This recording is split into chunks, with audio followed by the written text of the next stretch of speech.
Claire Whitmore hated kids like Marquis Jefferson, the quiet ones who didn't flinch when she stared too long and didn't shrink to make her feel safe. From the moment she saw him sitting under that tree, calm, black, and alone, she decided he didn't belong. He didn't smile. He didn't explain himself. He didn't act afraid. So when he picked up his phone to call his mom, Claire snapped. She grabbed it, smashed it, shoved him, then screamed like she was the one under attack. She made herself the victim and painted him the threat, certain that the police would believe her, because they always did. What Claire didn't know was that Marquise's mother wasn't just another parent. She was Mayor Denise Jefferson, and Marquise wasn't just any boy. He had strength in his silence and power in his name. Claire thought it would be easy. She didn't know she was starting a war she couldn't win. Before we go any further, comment where in the world you are watching from,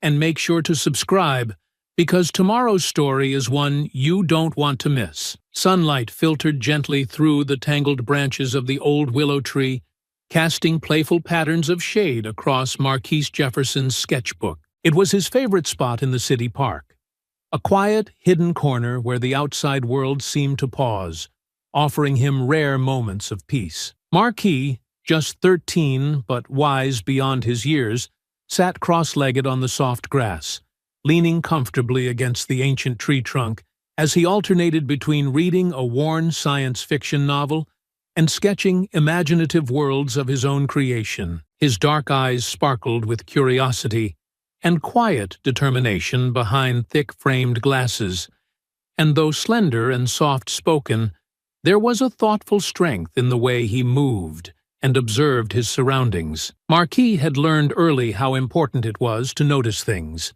details others overlooked.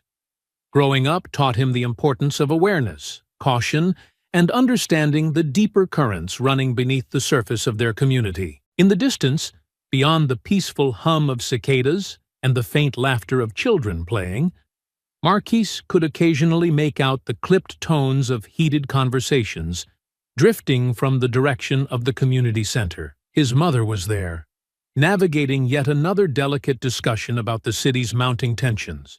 Tensions Marquis didn't fully grasp, but which he felt subtly vibrating through every interaction around him. Yet, beneath his willow tree, the problems of the world felt distant, softened by the breeze that rustled the pages of his book and stirred the leaves overhead. Marquis's pencil moved gently across his sketch pad, bringing life to intricate scenes of imagined cities floating amongst the stars. Each stroke was deliberate, careful, and patient, reflecting his calm, introspective nature. Pausing briefly, Marquis glanced around the park. It was filled with people, a diverse mix of families and couples, teenagers tossing frisbees, elderly residents walking their dogs.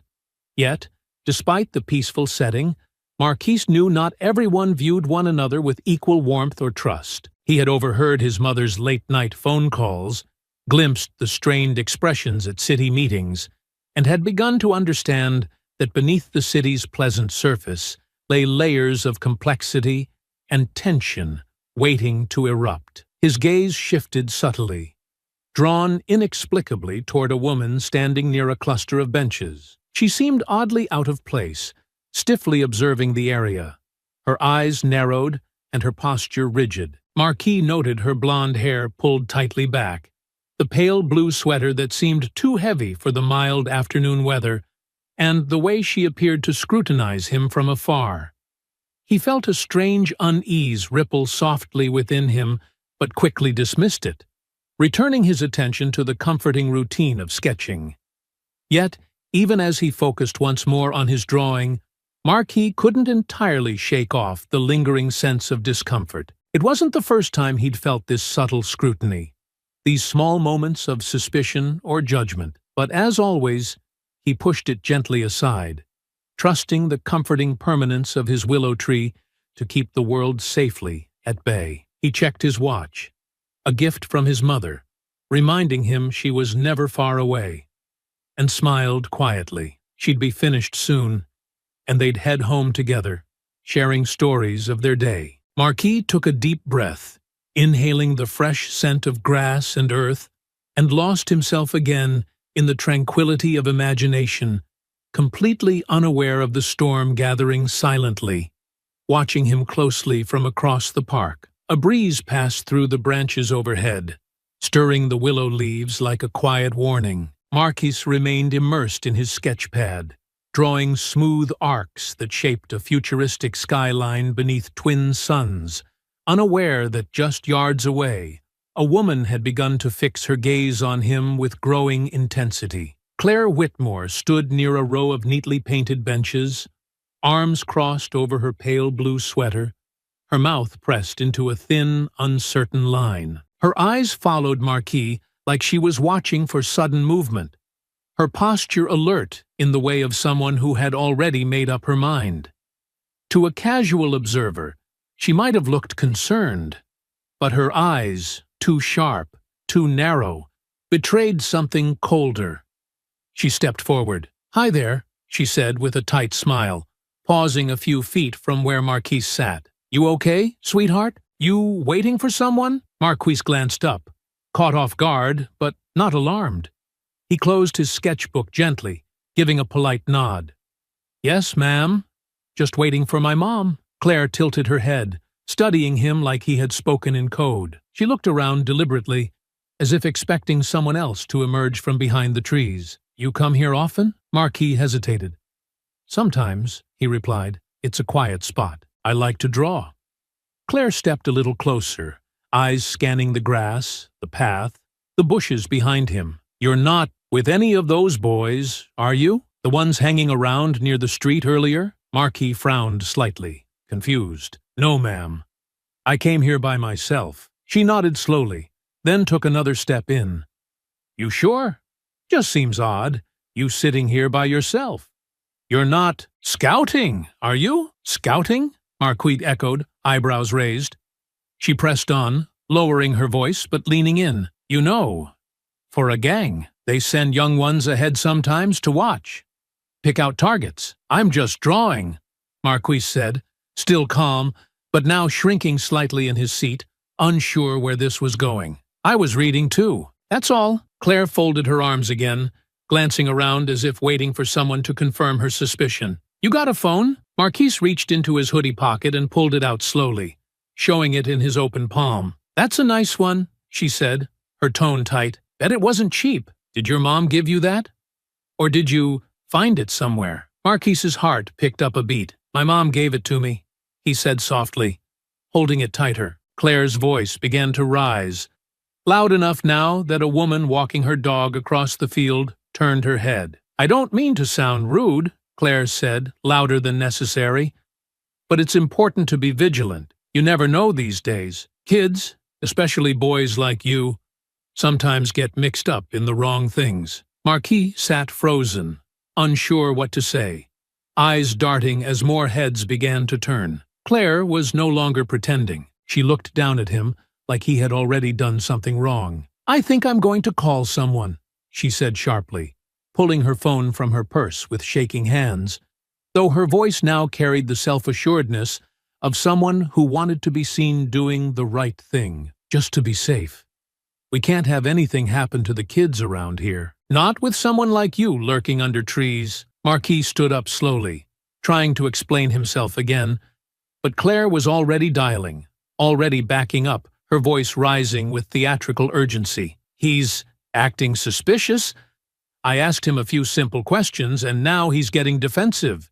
He might be armed." Across the park, phones came out, people started watching, and the calm beneath the willow tree shattered like glass. Claire's voice pierced the calm afternoon air sharply, shattering the peaceful stillness like glass against pavement. Her shrill cries echoed across the open spaces of the park, jolting heads upward and pulling curious glances from people who moments ago had been lost in their leisurely routines. A couple walking their dogs stopped abruptly, turning their heads in unison toward the unfolding scene, their eyes widening with concern and confusion. Marquis stood frozen beneath the sprawling branches of the willow tree, his sketchbook now trembling in his grip. His heart thumped heavily inside his chest, each beat reverberating in his ears like distant thunder. He glanced around nervously, desperate to catch someone's eyes, someone who might understand or at least question what was happening. But each face that looked his way only mirrored confusion, suspicion, or uncertainty. Claire's pale cheeks flushed deep crimson as she thrust a finger violently in Marquise's direction, her voice rising steadily, filled with manufactured panic and hostility. "Stay right there!" she shouted, her words punctuated by dramatic gestures. "Don't you dare move, boy! I've already called for help. I see exactly what you're doing." A rush of fear tightened Marquise's throat, the heat of embarrassment and anxiety spreading across his face. With trembling fingers, he instinctively reached into his hoodie pocket and pulled out his phone.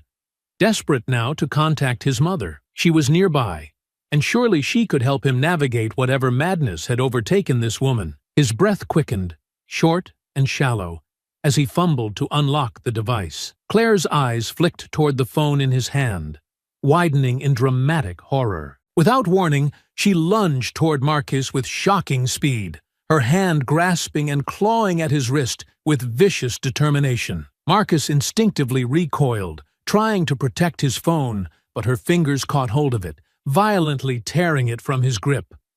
The phone slipped helplessly from his fingers, arcing through the air before crashing onto the hard concrete path, shattering its screen into a web of sharp, splintered lines. Marquis felt his heart sink. His pulse quickened further, racing like a frantic rhythm through his veins. "My phone!"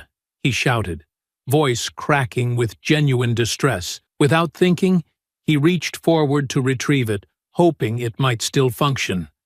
Desperate now to connect with someone, anyone, who could help. Before he could pick it up, Claire moved again, this time shoving him roughly. The unexpected violence of her push sent Marquis stumbling backward, nearly falling onto the grass. Pain and shock flashed through him, his mind reeling from confusion at her sudden physical aggression. He stared down at his trembling hands, now reddened by scratches from Claire's fingernails, tiny beads of blood emerging in thin lines across his forearm. "He attacked me!"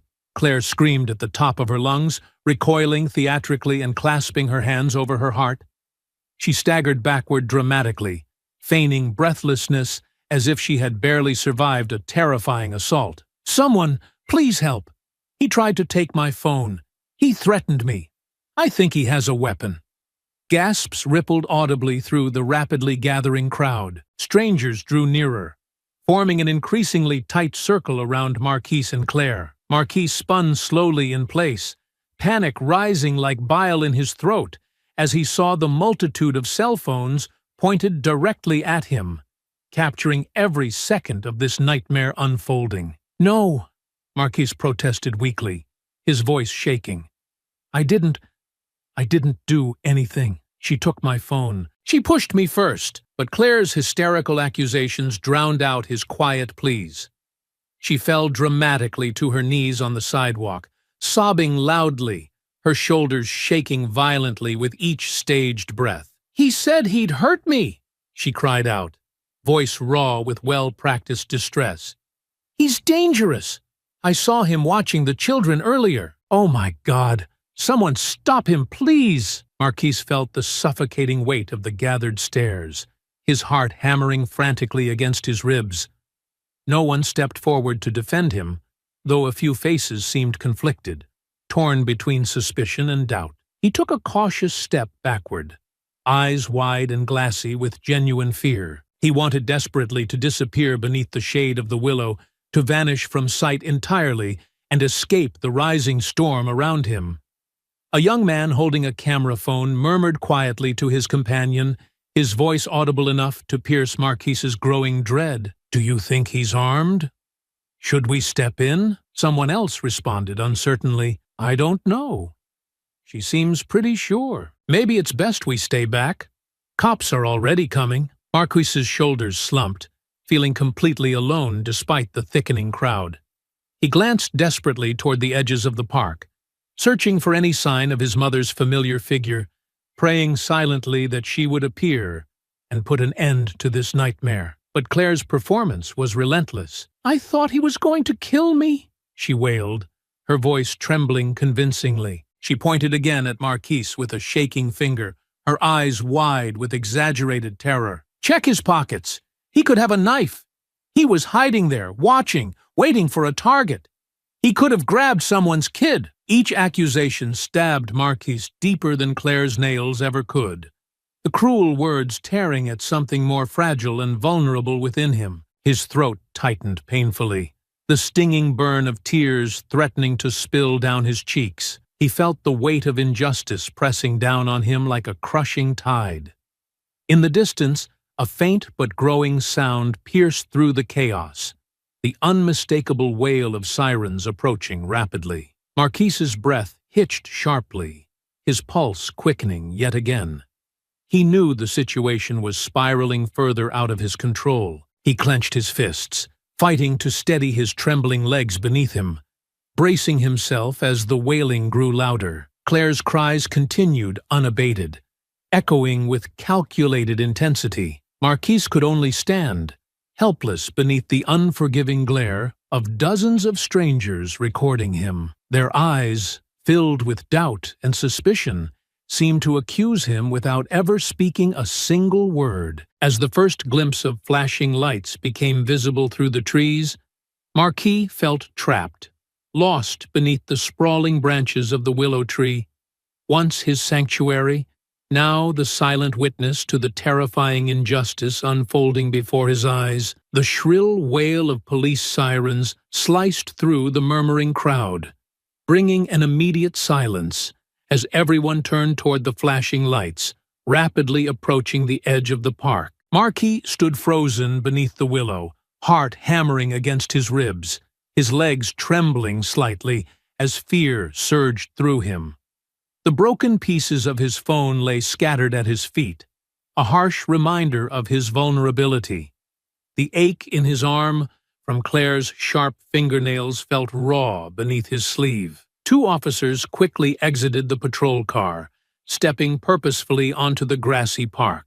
Officer Briggs moved first, his stride authoritative and aggressive, immediately scanning the scene with suspicion hardening his features.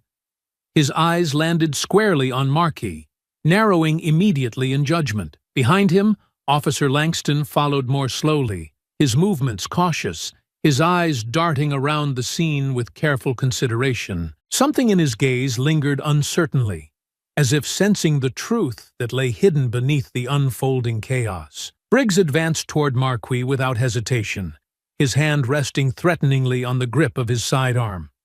"Stay exactly where you are," he barked harshly, his voice echoing sharply through the still air. Marquis flinched, lifting both hands reflexively, palms open, a desperate gesture to show his innocence. "Officer," Marquis pleaded, his voice shaking, "I didn't do anything. I swear she attacked me first. She broke my phone and—" "Quiet!" Briggs snapped, cutting Marquis off coldly, dismissing his words with a sharp wave of his hand. Briggs turned briefly toward Claire, whose sobbing intensified dramatically as soon as she saw the officers approaching. "He was watching the children," Claire cried, voice rising hysterically as she pointed accusingly toward Marquis again. "I asked him what he was doing here, and he went crazy. He tried to grab my phone. He scratched me. I thought he was going to hurt me." Langston's eyes narrowed as he listened to Claire's frantic accusations. He hesitated slightly, shifting his weight, as though some instinct told him to pause, to listen more closely. But Briggs gave him a stern glance, silently reinforcing his authority, forcing Langston back into compliance. Still, Langston's eyes held an undeniable discomfort, reflecting a nagging doubt about the narrative unfolding before him. "You got anything dangerous on you, kid?" Briggs demanded sharply, ignoring Marquise's trembling attempt to speak. "Weapons? Drugs?" "No, sir," Marquise insisted, his voice cracking with panic. "Please, she's lying. Please, listen to me. Turn around and keep your hands where I can see them," Briggs ordered firmly, reaching for Marquise as if to frisk him aggressively. Marquise recoiled instinctively, the sudden movement making Briggs stiffen visibly, his posture becoming even more hostile. "I told you not to move!" Briggs shouted angrily, his hand tightening further on his weapon. Marquis froze immediately, fear locking his joints in place, his breath shallow and frantic. The crowd around them murmured anxiously, phones still raised, capturing every second of the growing tension. Unnoticed by anyone else, Tasha Ramirez stood quietly beneath the shade of another tree nearby, her phone positioned discreetly behind the sleeve of her jacket. Her breath was steady, her hands calm as she captured each detail, her eyes sharply tracking Claire's movements. Suddenly, Tasha's camera caught something subtle but unmistakable. Claire's eyes flickered toward a tall, white man standing near the crowd's edge, giving him a quick, almost imperceptible nod. The man nodded back, a brief, reassuring gesture clearly visible on Tasha's hidden camera. Tasha's lips pressed tightly together, her fingers tightening around her phone as she realized what was unfolding before her. This was no random confrontation. It was orchestrated, calculated. Claire was deliberately provoking Marquis, confident that the arrival of the police would escalate the situation in her favor. Back near the willow, Marquis's voice grew quieter, increasingly lost beneath Claire's exaggerated cries and Briggs's harsh accusations. "I didn't touch her," Marquis whispered desperately, tears of frustration and fear burning behind his eyes. "I'm just waiting for my mom. I was just reading." "Just reading?" Briggs scoffed dismissively, shaking his head with exaggerated disbelief. "Is that what they call it now? Empty your pockets now!" Langston shifted his weight again, clearly uncomfortable, his jaw tight. "Briggs," he finally ventured softly, "maybe we should slow down. He's just a kid. He doesn't seem—" Briggs shot him a sharp glare, cutting him off instantly. "I know what I'm doing," he snapped angrily. Langston fell silent again, eyes dropping briefly toward the ground in reluctant compliance. Claire continued sobbing theatrically, glancing occasionally at her silent accomplice, her confidence swelling as Briggs took charge. Marquise, now trembling uncontrollably, stood helpless and exposed, isolated by suspicion and surrounded by hostile faces and camera lenses trained steadily upon him. The tension in the park tightened unbearably, hovering dangerously close to breaking point. Briggs's hand remained poised aggressively near his weapon. Claire's voice rose in another wave of hysterics, and Langston's silence stretched out painfully. Marquise, utterly alone amidst the chaos, felt himself drowning in helplessness, his hope dwindling rapidly beneath the willow's silent branches. All he could do was pray for someone to help, for someone to finally see the truth beneath Claire's carefully constructed lies. Marquise's breath caught in his throat, choking on fear, his heartbeat roaring louder than the murmurs and whispers of the surrounding crowd. Officer Briggs stepped closer, his movements sharp and aggressive, eyes darkened by suspicion and unchecked prejudice. The officer's gloved hand lingered threateningly close to the grip of his weapon, the polished metal gleaming ominously beneath the stark afternoon sunlight. "You heard me!"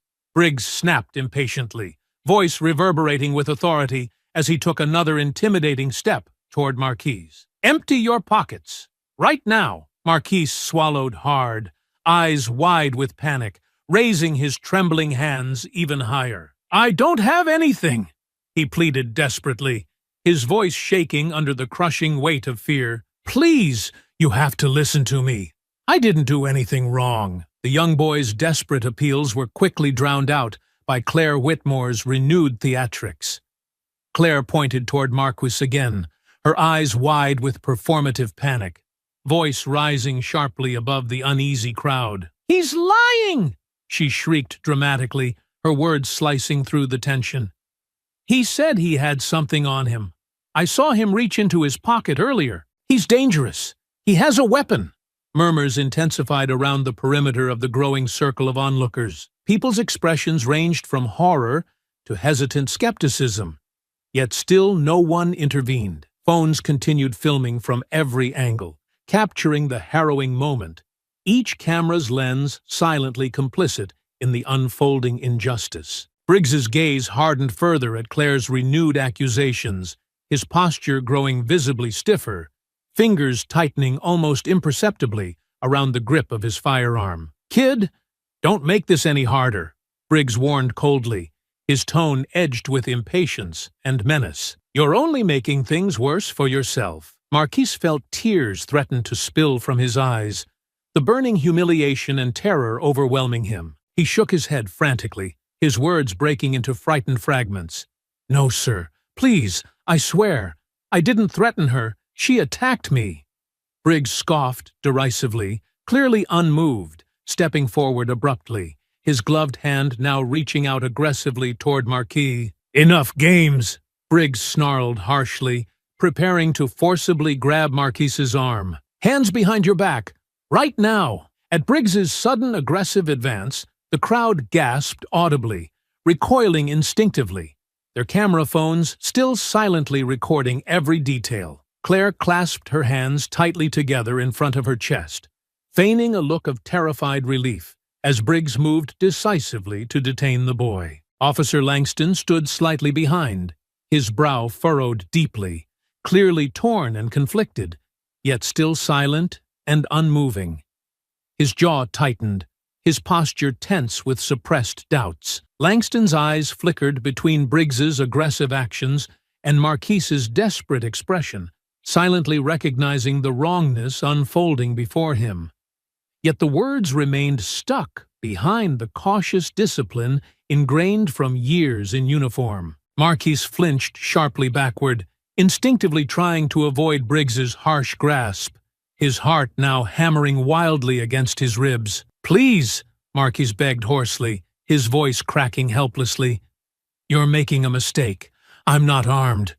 Please don't hurt me." But Briggs's hand moved forward relentlessly, driven by suspicion and unchecked bias. The world seemed to slow around Marquis, each passing second feeling impossibly long as he watched the officer's gloved fingers close in toward him, the aggressive stance signaling the terrifying inevitability of violence. Claire's eyes flashed briefly toward her accomplice in the crowd, her expression shifting momentarily to a subtle smirk of satisfaction, just long enough to be captured clearly by Tasha Ramirez's hidden camera. Tasha held her breath, still recording carefully, fully aware now that she possessed critical evidence that could expose the sinister plot hidden beneath Claire's carefully staged drama. Briggs was inches from seizing Marquise's wrist, the tension in the air stretched so tightly it threatened to snap, when suddenly the deep growl of an engine reverberated sharply through the park. Tires squealed loudly against asphalt, jerking every head in the direction of the street. A sleek black SUV swung aggressively up onto the curb near the park entrance, coming to a sudden, commanding stop that instantly drew the attention of everyone present. For a split second, an uneasy silence engulfed the entire crowd. Curiosity mingled heavily with renewed tension. Briggs paused briefly, glancing sharply toward the vehicle, his hand frozen mid-motion, mere inches from Marquise's trembling wrist. Langston's posture relaxed fractionally, his eyes betraying cautious hope that relief might be imminent. The SUV's driver's side door swung open forcefully, and a woman stepped swiftly and decisively onto the sidewalk, her dark eyes blazing with fierce intensity. Her heels clicked powerfully against the concrete as she moved quickly, striding confidently toward the gathering beneath the willow. Her gaze scanned the crowd rapidly, narrowing sharply when her eyes settled firmly upon Marquis. Marquis felt a rush of relief flood his body, his knees nearly buckling beneath him as he recognized the familiar and fiercely protective face approaching rapidly. His chest heaved with the first deep breath he'd managed in minutes, hope instantly replacing dread, his voice breaking into a relieved whisper. "Mom." The woman's presence was commanding and immediate, her eyes scanning every face present as she advanced with deliberate speed toward her son. Her expression shifted from initial concern to sudden, focused determination. recognizing instantly the perilous and unjust situation surrounding Marquis. Briggs hesitated uncertainly, his confidence wavering slightly as he took in the woman's authoritative approach. Claire's eyes widened briefly in startled uncertainty, her exaggerated sobs faltering momentarily, sensing a shift in the narrative she had so carefully constructed. Marquise's mother reached the circle swiftly, her gaze sharp as she immediately took control of the moment. Her voice rang out, strong and unwavering, breaking decisively through the confusion and fear, instantly compelling attention and obedience from the gathered crowd. "Someone explain to me immediately," she demanded sharply, her voice calm yet filled with authority.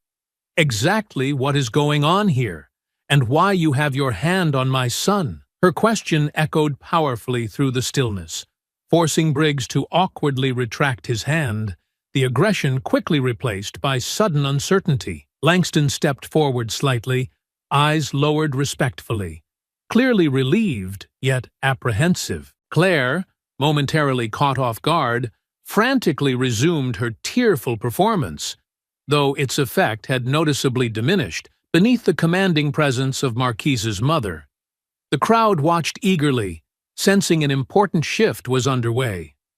Marquis, heart still pounding rapidly, felt an overwhelming wave of relief wash through him, his fear now tempered by renewed hope and growing strength. His mother's arrival had halted the injustice just in time, but the confrontation was far from finished.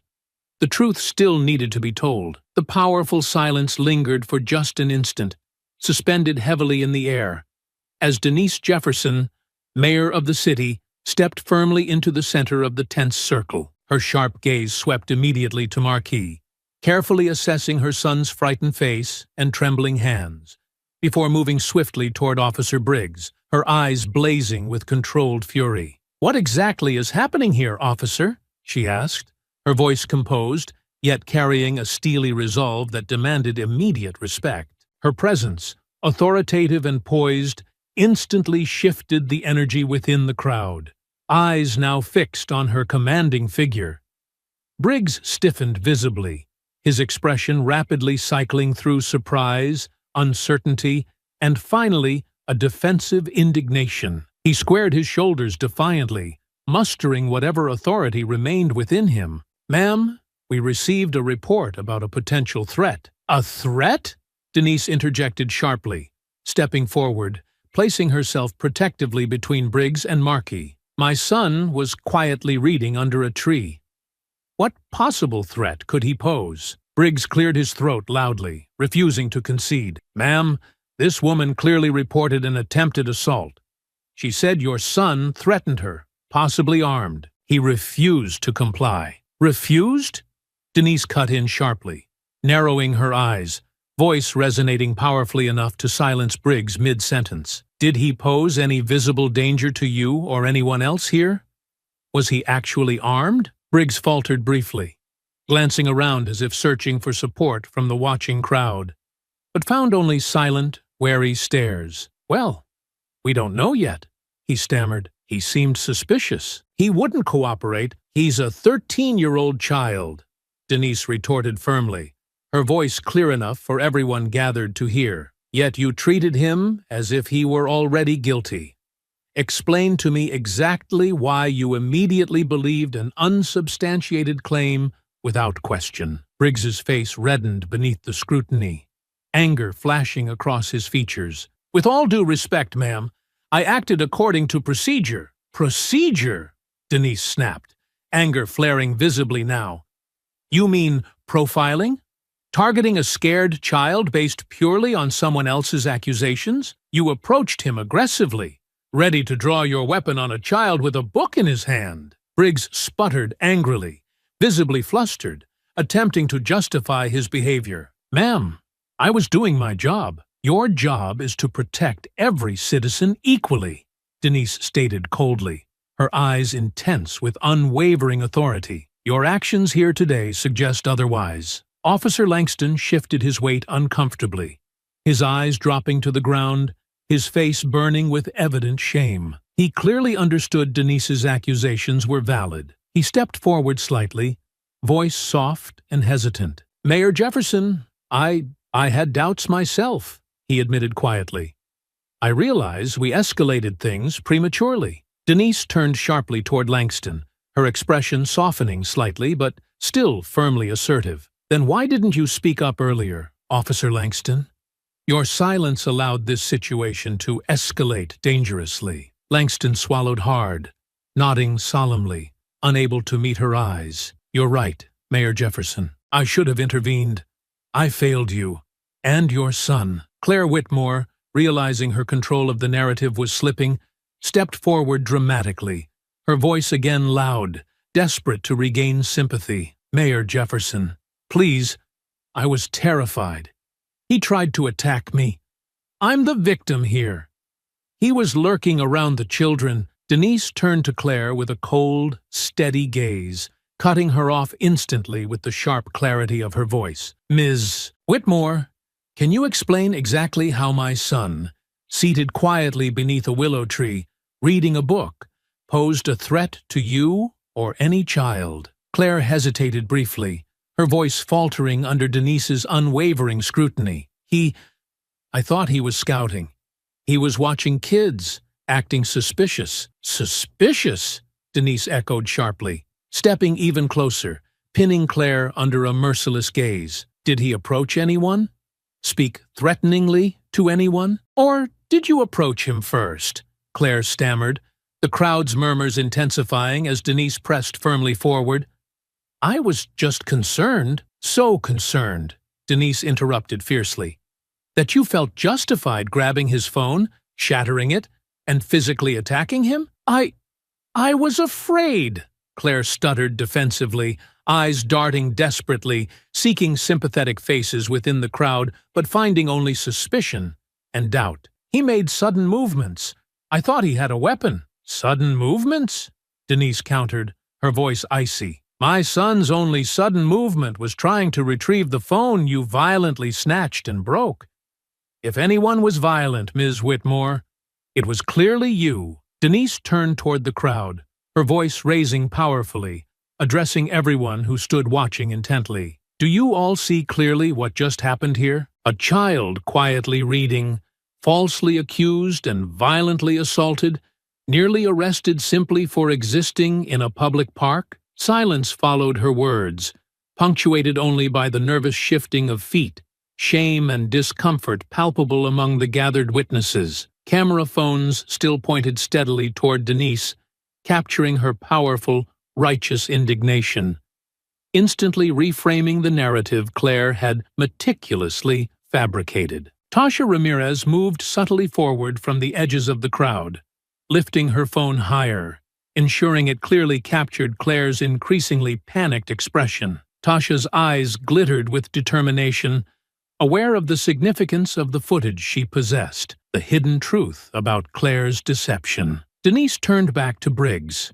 her voice unwavering. "Officer, you need to reconsider your definition of procedure immediately. This situation demands a thorough investigation, not into my son's actions, but yours." Briggs stood speechless, cheeks flushed in angry embarrassment, eyes darkened by simmering resentment but ultimately defeated by Denise's undeniable authority. He took a step backward, visibly retreating under the heavy weight of her accusations.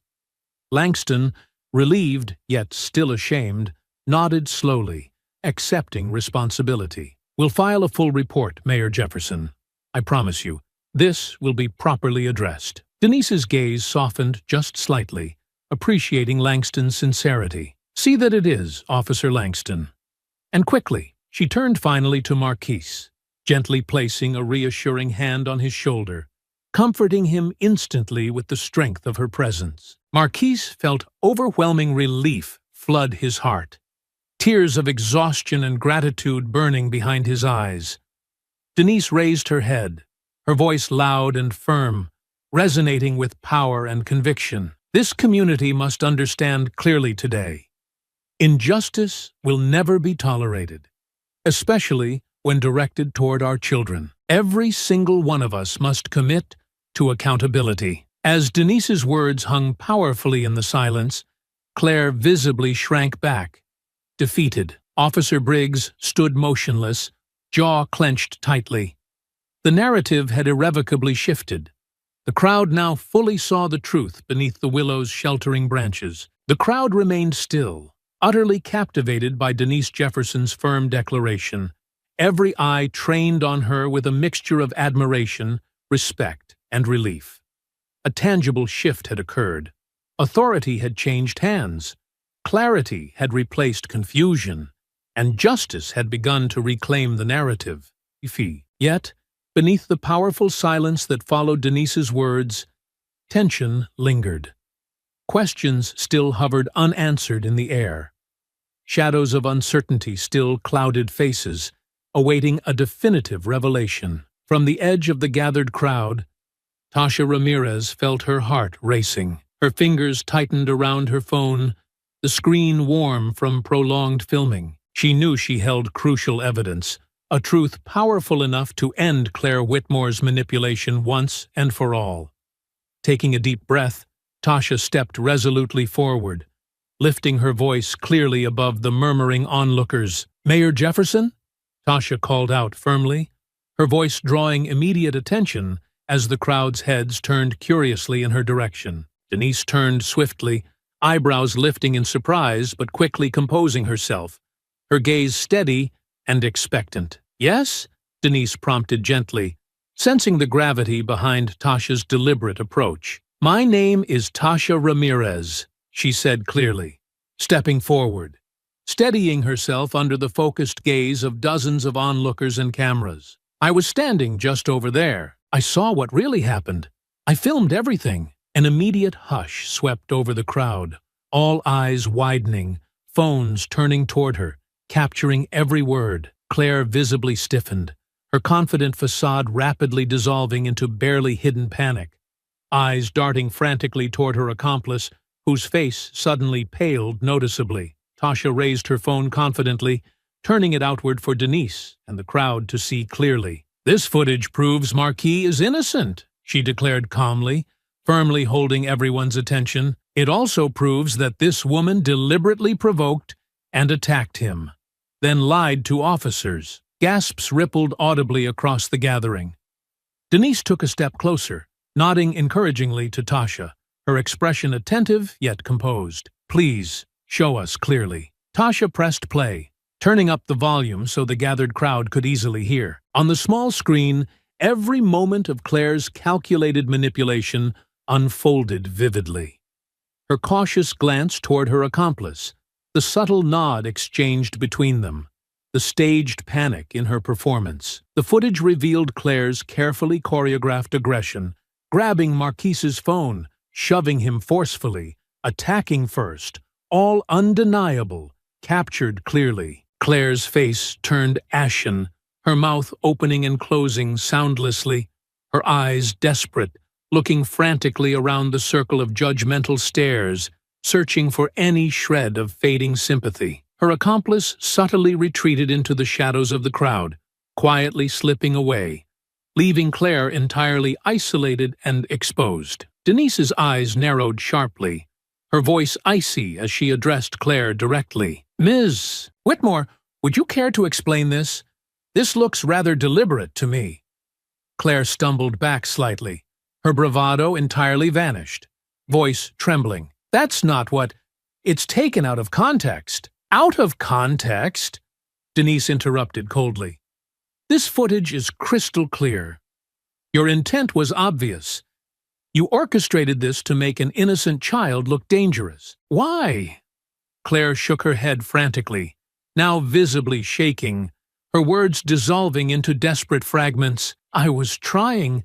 I thought it was just you targeted my son, deliberately endangered him, and wasted police resources, Ms. Whitmore," Denise stated with unwavering authority, her voice resonating clearly through the stunned silence. "You'll answer for this, I promise you." Officer Langston stepped forward hesitantly, his jaw tight, shame etched clearly across his face. He swallowed hard, his voice heavy with guilt, as he finally spoke out. "Mayor Jefferson, I need to say something.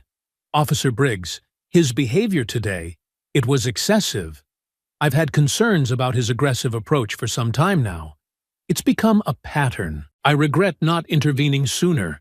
I failed Marcus, and I failed you." Langston's words hung solemnly in the air, genuine remorse apparent in his eyes. The crowd murmured softly, shocked yet grateful at his candid admission. Briggs's face flushed a deep, angry red, turning sharply toward Langston, betrayal flashing fiercely across his features. But under Denise's firm stare, Briggs fell silent, eyes lowered angrily to the ground. Denise regarded Langston thoughtfully for a moment, recognizing the courage and sincerity behind his admission. "Thank you, Officer Langston. Your honesty now is crucial. Your willingness to acknowledge mistakes will help ensure meaningful accountability." Langston nodded quietly, accepting the weight of his responsibility, visibly relieved despite the severity of the moment. Denise turned again toward the crowd, speaking loudly and deliberately, her voice resonating powerfully. "We've witnessed something deeply troubling today, a deliberate attempt to weaponize bias and fear against an innocent child. This cannot and will not go unaddressed. Justice demands immediate accountability." Claire stood silently, visibly crumbling under Denise's resolute authority and the community's judgmental stare. Tasha lowered her phone gently, releasing a slow, relieved breath, feeling vindicated for the risks she'd taken. Marquis moved slightly closer to his mother, shoulders finally relaxing, his fear easing beneath her protective strength. Denise's voice rose again, firm and unwavering, addressing the gathered community once more. "Today must mark a turning point, one that reaffirms justice, accountability, and the safety of every child, no matter who they are or what they look like. And make no mistake, anyone who tries to harm the innocent with false accusations will face swift consequences." A murmur of approval rippled across the crowd, nodding heads reflecting newfound determination. Phones continued capturing the powerful moment, broadcasting Denise's passionate, authoritative stance instantly across the community and beyond. Marquis looked up into his mother's face, pride and gratitude shining clearly in his eyes. Denise gently placed her hand reassuringly on his shoulder once more, offering quiet strength. Tasha stepped back slightly, blending again into the gathered crowd, her heart finally easing as justice began reclaiming the narrative. Langston stood quietly, absorbing the weight of his earlier silence, determined never again to stand aside in the face of injustice. And beneath the gentle branches of the willow tree, truth finally overshadowed lies. Dignity reclaimed its rightful place, and the path toward accountability was firmly set in motion. In the aftermath of Tasha's decisive revelation, the atmosphere in the park shifted dramatically. What had begun as uneasy curiosity quickly transformed into outright condemnation. The previously uncertain crowd now cast harsh, judgmental stares toward Claire Whitmore, who stood frozen in place, eyes wide with desperation and disbelief. Her confidence, once an intimidating force, now dissolved beneath the weight of undeniable truth. Soft murmurs swelled into angry whispers, voices blending into a single accusatory chorus aimed squarely at Claire. "How could she do that?" someone hissed loudly. "He's just a child." Another voice, indignant and trembling with fury, rose sharply. "She was trying to set him up. It was all planned." Claire, visibly shaken, shrank backward, suddenly stripped of all bravado, desperate eyes searching fruitlessly for a sympathetic face among the once supportive bystanders. Finding none, her panicked gaze darted toward Officer Briggs, silently begging for support. But Briggs was in no position to offer refuge, his own anger and resentment barely concealed beneath a tense, reddened expression. The crowd's focus soon pivoted sharply toward Briggs himself. His aggressive behavior was now under full scrutiny. Tasha's footage had revealed not only Claire's malicious deception, but also the officer's reckless aggression, now clearly seen as dangerous and unwarranted. Briggs clenched his jaw stubbornly, eyes dark with suppressed fury, trapped by his own actions, powerless to deflect the community's building anger. "You should be ashamed," a woman called out, her voice ringing with powerful emotion. "You were ready to arrest an innocent child. What kind of officer behaves like that?" Briggs recoiled visibly, stepping back defensively, hands raised in reluctant surrender. His attempts to argue or justify his actions dissolved under the weight of collective outrage. Officer Langston stood silently nearby, gaze lowered, shoulders heavy with guilt, feeling the community's justified anger, but relieved that the truth had finally emerged. Denise Jefferson drew Marquis gently toward her, embracing him firmly in a protective hold. Marquis, finally safe and secure, exhaled deeply into his mother's shoulder, the built-up tension leaving his small frame with a shuddering breath. Denise softly stroked his back reassuringly, her voice quiet yet unwavering with fierce determination. "You're safe now, Marquise," she whispered gently into his ear, offering comfort. "I promise you, I won't let anything like this ever happen again." Marquis nodded silently, allowing himself to relax at last. Comforted by the power and strength of his mother's presence, he felt relief wash over him, replacing the fear and helplessness that had gripped him earlier. Denise slowly released Marquis, standing tall once more and turning back toward the gathered community. Her voice powerful, resolute, and carrying an undeniable authority. "Let me be clear," she stated firmly, each word punctuated with conviction. "Today's events have revealed deeply troubling misconduct. Misconduct rooted in bias and prejudice. Misconduct that we will address swiftly and publicly. As your mayor, I promise a full, transparent investigation. Every individual responsible will be held fully accountable." Murmurs of approval rose again from the crowd, nodding heads and determined expressions reflecting unanimous support. Phones continued to capture her promise, amplifying the urgency of Denise's words throughout the city. Claire, visibly trembling, finally spoke again, her voice weak and unsteady as she attempted a final desperate defense. "Mayor Jefferson, I didn't mean. I thought," but Denise raised her hand sharply, cutting Claire off immediately, her voice firm and dismissive. "Save your explanations for investigators, Ms. Whitmore. Your actions speak clearly enough. We will ensure justice is done, not only for Marquis, but for anyone else who may have suffered because of people like you." Claire's shoulders slumped in defeat, the full weight of her imminent accountability pressing down heavily upon her. She no longer protested, only stared numbly at the ground beneath her feet.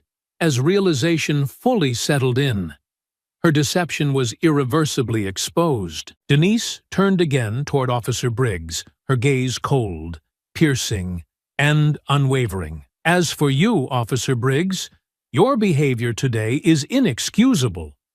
Until this investigation concludes, I strongly urge your department to consider appropriate action immediately." Briggs opened his mouth briefly, attempting another futile protest, but Denise's authority silenced him instantly, leaving him bitterly, helplessly subdued. Langston finally met Denise's eyes, nodding respectfully in solemn acknowledgement. "We will cooperate fully, Mayor Jefferson," he assured quietly. "I promise you." Denise returned Langston's nod appreciatively, recognizing genuine remorse and integrity behind his words. Then, addressing the community one final time, her voice grew steady with renewed determination. "Today must be a turning point for us," she declared powerfully. "We will face these uncomfortable truths honestly. Our city deserves better. Our children deserve safety and dignity. Together, we will ensure that this injustice never happens again." A loud cheer erupted spontaneously from the crowd.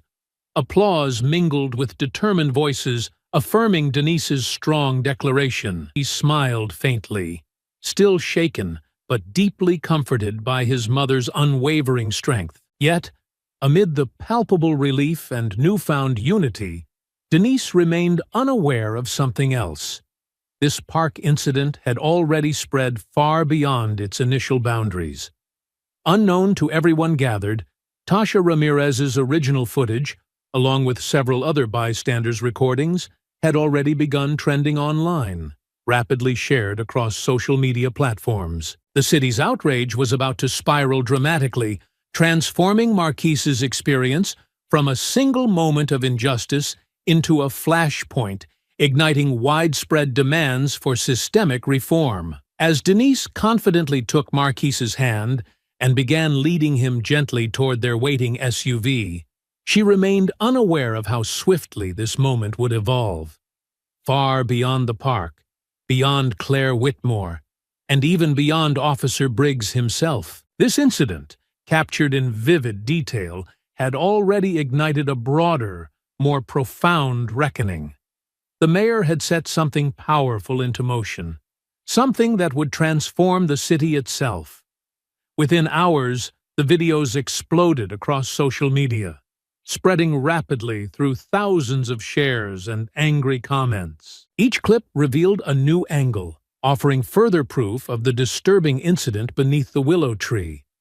Marquis Jefferson's fear, Claire Whitmore's deception, Officer Briggs's harsh aggression, and Denise Jefferson's powerful intervention. Online forums, news channels, and community pages erupted in a fierce debate, swiftly transforming Marquise's private ordeal into a city-wide reckoning. Claire Whitmore's identity didn't remain hidden for long. Internet sleuths quickly tracked down her social media profiles, workplace, and personal history. Images from her videos, clear and damning, circulated with ruthless efficiency. Angry citizens flooded Claire's employer, a prominent real estate firm, with emails and phone calls demanding accountability, denouncing her racist behavior, and threatening boycotts if action wasn't taken immediately. Under the mounting pressure, Claire's employer released a swift, unequivocal public statement. They condemned her actions, announcing her immediate termination, and distanced themselves fully from her behavior. Overnight, Claire's reputation dissolved completely, her professional achievements overshadowed by her exposed cruelty and deceit. Across the city, media outlets and commentators seized the incident as a symbol of broader systemic failures. Marquise's quiet, vulnerable expression, captured clearly in the footage, became emblematic of deeper racial biases plaguing the community. His story ignited passionate public discourse, and calls for immediate police reform surged. Denise Jefferson stood firmly at the epicenter, praised by many for her swift, unwavering stance against injustice, yet relentlessly targeted by critics eager to exploit the incident politically. Opponents accused her administration of fostering division, blaming her for increased scrutiny of police conduct. Still, Denise remained resolute, confidently addressing every media outlet, promising transparency, accountability, and meaningful change. But Claire, feeling cornered, isolated, and desperate, refused to quietly accept the destruction of her reputation and career. After days of being vilified in public, she shifted into an aggressive counteroffensive, filing a dramatic defamation lawsuit directly against Denise Jefferson. Claire boldly claimed Mayor Jefferson abused her power and position, alleging that the mayor's public condemnation amounted to targeted harassment and irreparable harm to her life and career. In a tearful, carefully orchestrated press conference held in front of the courthouse, Claire painted herself as the victim, claiming she'd been misunderstood and unfairly vilified by the mayor's political agenda. "I made a mistake," Claire sobbed dramatically, her voice trembling theatrically as cameras flashed continuously around her. "But does that justify destroying my life? Mayor Jefferson used her power to ruin me. She deliberately portrayed me as a racist to score political points. All I wanted was to protect our children, and now look what they've done to me." The spectacle drew instant attention, polarizing public opinion even further. Claire's carefully performed vulnerability resonated with a small but vocal group who began questioning whether she'd been excessively punished. Commentators debated fiercely on television panels, fueling the controversy further, deepening divisions throughout the city. Back home, Marquis watched helplessly as his face and name were repeatedly broadcast, his personal trauma dissected publicly. The constant media attention and contentious debates deeply unsettled him, reopening emotional wounds still fresh from his frightening experience in the park. Denise did her best to shield him, offering comfort and reassurance, but both knew the ordeal was far from over. Despite Denise's best efforts, Claire's lawsuit intensified the political storm. Pressure mounted quickly on Denise's office, fueled by rival politicians seeking opportunities to exploit the turmoil. Critics publicly accused the mayor of misusing her influence to manipulate public outrage for political advantage, further complicating her already difficult fight for justice. But while Claire's public theatrics initially gained sympathetic attention, her lawsuit ignited further determination among Denise's supporters. Tasha Ramirez stepped forward again publicly, sharing additional footage and speaking confidently to the press, challenging Claire's narrative directly. Claire Whitmore knew exactly what she was doing. Tasha asserted firmly during an interview broadcast citywide, this wasn't just an innocent mistake. It was planned, intentional, and dangerous. Marquis Jefferson deserved justice, and the mayor did exactly the right thing by speaking out. Don't let Claire fool you. Officer Langston also spoke publicly, admitting his own regret and guilt for not intervening sooner, further dismantling Claire's victim narrative. Langston's honest admissions resonated deeply, inspiring widespread support for Denise's firm stance on reform. Yet, amid escalating controversy, Denise privately recognized the growing complexity of the situation. Claire's desperate lawsuit, while transparently manipulative, posed genuine risks to Denise's credibility, threatening to derail the broader reforms she passionately sought. Denise knew this fight had moved well beyond a personal attack. It had become a battle for the soul of her community, a decisive moment that demanded both strength and strategy. Marquis, sensing his mother's tension, reached for her hand one quiet evening at home, his voice soft but steady. "Mom, are you okay?" Denise smiled gently, squeezing his hand reassuringly. "I'm fine, sweetheart. It's just grown more complicated than I expected." He met her eyes seriously, determination clear in his youthful gaze. "I want to help. It's not fair they're blaming you. You stood up for me and everyone else who might be treated unfairly. People need to understand what really happened." Denise felt a surge of pride at Marquis's bravery. She nodded slowly, her voice firm yet gentle. "They will understand. We won't back down, Marquis.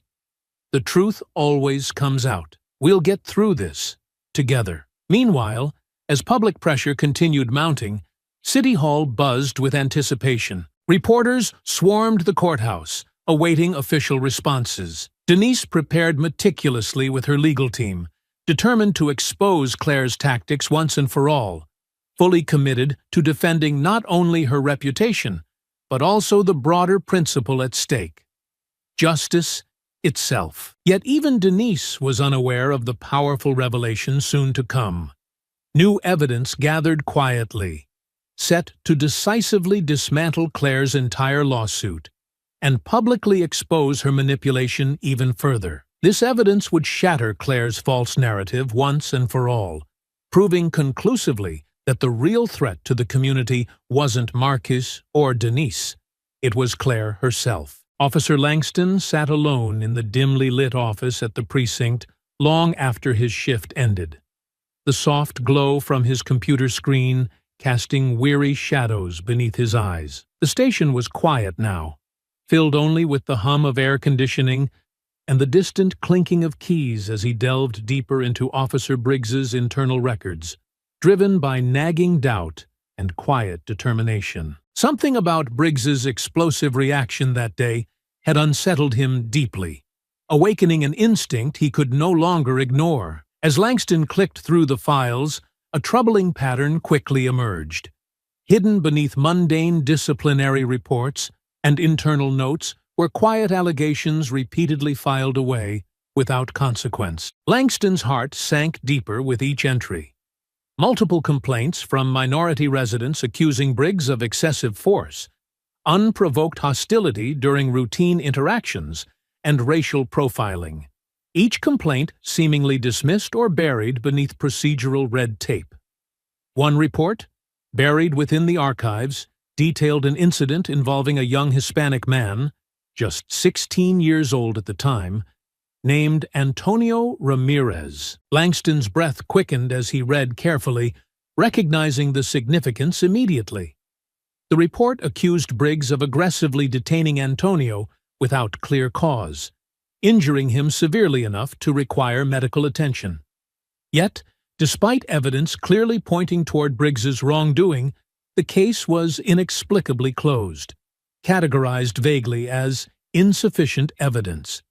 Antonio Ramirez, the surname, hit Langston like a jolt of electricity. He quickly remembered Tasha Ramirez from the park, the young woman who had bravely stepped forward, holding critical evidence that exposed Claire Whitmore. Could this be the reason Tasha had involved herself so passionately? Langston took careful notes, feeling both sadness and anger rising in his chest. Briggs had been allowed to continue unchecked, emboldened by departmental silence and inaction. Langston leaned back heavily in his chair, suddenly overwhelmed by the stark reality of his complicity through silence. His own hesitation had allowed Briggs's misconduct to persist, putting countless others at risk, including Marcus Jefferson, whose innocent face now haunted him constantly. Meanwhile, in a quiet coffee shop across town, Tasha Ramirez sat nervously across from Denise Jefferson, her hands wrapped tightly around a steaming cup of coffee. Her gaze was intense yet vulnerable, the bustling noise of the cafe fading into the background as she finally revealed the deeper personal motivation behind her courageous actions. "My brother Antonio," Tasha began softly, her voice carefully controlled yet heavy with emotion. "He was targeted by Officer Briggs last year. Antonio was just a kid, quiet, smart, just like Marquis. Briggs stopped him for no reason, accused him of being a gang member, roughed him up badly, and the department just covered it up. They buried everything." Denise's face softened immediately, recognizing the profound personal anguish behind Tasha's determined eyes. "Tasha, I'm so sorry. I had no idea. That must have been so painful for your family." Tasha nodded quietly, eyes glistening briefly with tears. She quickly blinked away. Seeing Marquis being targeted like that brought everything back. How scared Antonio was, how powerless we all felt. I knew this time I had to step forward. Marquis deserved better. Antonio deserved better. Denise reached gently across the table, lightly touching Tasha's hand in comfort. "Thank you for your courage, Tasha. Your bravery is exactly what this community needs right now." At home, later that evening, Denise found Marquis quietly sitting alone by the window in their living room, sketchbook closed tightly in his lap, untouched. He stared blankly outside, the shadows from passing cars flickering gently across his solemn face. Denise approached quietly, sitting softly beside him, gently placing her hand on his shoulder. "Hey," she whispered tenderly, sensing the heaviness weighing upon him. "Want to talk?" Marquis hesitated, biting his lip, eyes fixed distantly outside. "Everything feels different now," he admitted softly, voice barely audible. "I thought after the park, everything would be okay. But now everyone's talking about it, all the time, on TV, online. I hate seeing my face everywhere, people arguing over me. I just want things to go back to normal." Denise exhaled slowly, heart aching for him. "I know, Marquis. It's not fair. None of this is fair. But sometimes, unfortunately, things happen that force us to confront painful truths. Right now, people are waking up because of what happened to you. They're finally seeing what's been hidden too long. You've shown incredible strength, more than you realize." Marquise turned slowly toward her, eyes searching hers earnestly. "But what if it never stops? What if people don't change? Denise squeezed his shoulder gently, determination steadying her voice. "We will make them change. Your courage has already started something powerful. This city has needed someone like you. Someone brave enough to face injustice head-on. But you don't have to do it alone. I promise you. I will always protect you." Marquis leaned quietly into his mother's comforting embrace, closing his eyes tightly, finally allowing himself to release the weight he'd carried since the confrontation beneath the willow tree. His mother's unwavering reassurance, her strength and determination, slowly began restoring the fractured sense of safety he'd lost that day. As they sat silently, Denise's phone vibrated sharply on the table beside them. Glancing at the notification, her heart quickened. A message from Langston. Denise opened it carefully, eyes scanning swiftly, breath catching sharply. "Mayor Jefferson, I uncovered serious evidence of Officer Briggs's misconduct. Multiple buried complaints. It's worse than we realized. Ready to discuss next steps immediately." Denise set the phone down slowly, her jaw tightening with resolve. She gently kissed the top of Marquise's head, whispering softly, "We're going to fix this, Marquis, not just for you, but for everyone who's suffered because of people like Claire and Officer Briggs. This ends now." Marquise nodded quietly, absorbing the quiet strength in her words, comforted deeply by her steadfast promise. They both knew the fight was far from over, but together, united by shared determination and courage, they would confront whatever came next, no matter how difficult or painful. Yet, neither fully grasped how deep the scandal truly ran. Langston's quiet investigation had unknowingly uncovered something far more disturbing: a network of complicity, cover-ups, and systemic failure that extended well beyond Briggs, threatening to shake the city's very foundations. Denise would soon face challenges she hadn't imagined, forced to confront harsh realities that would test her courage and leadership to their limits. But tonight, beneath the quiet warmth of home, they found solace in each other's presence, drawing strength for the battle ahead. The city buzzed with relentless intensity, consumed by the public debate and controversy swirling around the park incident. Every television station, every news feed, every corner cafe echoed with heated discussions about Marquis Jefferson, Claire Whitmore, and the explosive confrontation that had ignited a powerful movement for justice. Claire's defamation lawsuit had managed briefly to sway public sympathy her way, creating uncertainty and doubt. Her tearful press conferences and carefully crafted victim narrative had prompted whispers that perhaps Mayor Denise Jefferson had been too quick to publicly condemn her, that perhaps Claire had been misunderstood, unfairly maligned. For a fleeting moment, it appeared Claire might manage to restore some shred of her ruined reputation. But that fragile sympathy was shattered overnight. It happened quietly, without fanfare at first. A video uploaded anonymously to a local community page, buried initially beneath headlines and endless arguments. Yet, within hours, the footage gained explosive traction, rapidly spreading across social media platforms, igniting a firestorm of public outrage even greater than the original videos. The clip, recorded innocently by a 9-year-old child playing nearby, offered crystal-clear audio and visuals. It showed Claire Whitmore discreetly talking to an unidentified white man, the same man Tasha Ramirez had briefly captured, signaling Claire in the park. Claire's voice carried clearly, distinct and unmistakable, as she outlined her disturbing plan. "You just stay nearby, okay?" Claire instructed quietly, eyes scanning cautiously around them. "If the boy acts confused or tries to walk away, you step in or back me up.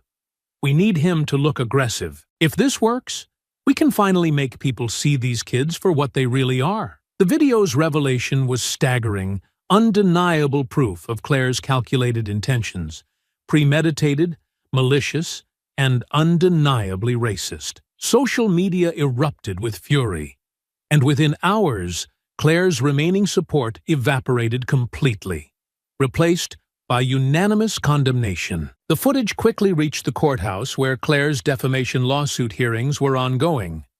Claire, seated stiffly beside her lawyer, paled visibly as the footage played dramatically in the courtroom, amplified on a large projection screen for the judge, jury, and assembled media. Her attorney's mouth fell open in shock, eyes wide with horror and disbelief. Denise sat calmly on the other side of the courtroom, her face resolute, yet betraying no satisfaction, only a quiet, fierce determination that truth and justice prevail. Beside her, Marquis sat silently, expression solemn yet steady. Quietly absorbing the gravity of the moment, the judge's voice broke the stunned silence with powerful clarity. "Ms. Whitmore, based on this unequivocal evidence, your lawsuit is dismissed immediately with prejudice. Furthermore, I recommend immediate criminal investigation into your actions." Claire sank back into her chair, visibly collapsing beneath the weight of her public humiliation. Cameras flashed relentlessly, capturing her defeat in every detail. The city breathed a collective sigh of relief, vindicated by justice finally prevailing. Claire's manipulation was decisively dismantled, leaving her utterly isolated, stripped of credibility, and facing impending criminal charges. Meanwhile, Officer Briggs's situation rapidly deteriorated alongside Claire's downfall. With mounting evidence from Officer Langston's thorough investigation now circulating widely, Briggs found himself increasingly cornered by both public outrage and internal pressure within the police department. Langston's courageous revelations, combined with Claire's exposed intentions, forced city officials to finally acknowledge and address the serious accusations against Briggs. Police Chief Samuel Richards, under intense scrutiny from both media and City Hall, announced Briggs's immediate suspension during a tense press conference broadcast citywide. "Effective immediately," Chief Richards stated firmly, clearly uncomfortable yet resolute. "Officer Briggs is suspended, pending a full and independent investigation into credible allegations of misconduct and racial bias.